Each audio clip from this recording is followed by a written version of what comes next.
We got the Colts going up against the Jaguars. And, man, Frank Reich has really got something going up there in Indianapolis, doesn't he? Ever since Luck really started to feel out the NFL game again, coming from his injury. After those first 3-4 games, he's just on fire. He's got 3 touchdowns at least, and I want to say, 5-6 games in a row now? The guy's awesome. And because of that, Ebron and Hilton are must-starts every week. Hilton's a wide receiver one. Ebron is a tight end one, especially since Jack Doyle got hurt last week. His only competition for any sort of targets was Doyle. So not only is he a red zone threat, but he might get used in the middle of the field like Doyle was. Ebron's targets are going to go way up. Way up. So he was already a tight end one. He's a tight end 1+ now. So start Luck, start Hilton, start Ebron. Not many other people get any sort of consistency in this offense. So Hines, probably the only person we're thinking about, but he's a flex at best. There are better plays than him out there. So if you're desperate, sure, but otherwise I'd avoid him. The Colts are going to freak out against the Jaguars.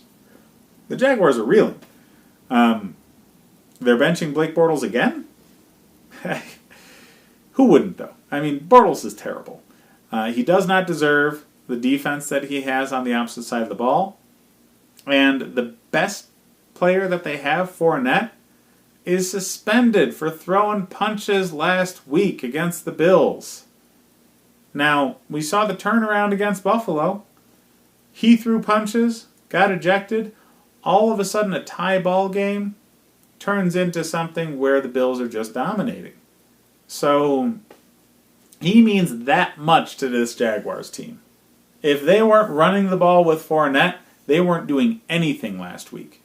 And that's going to continue. And they don't have Fournette. So, TJ Yeldon gets upgraded. He's a running back 2.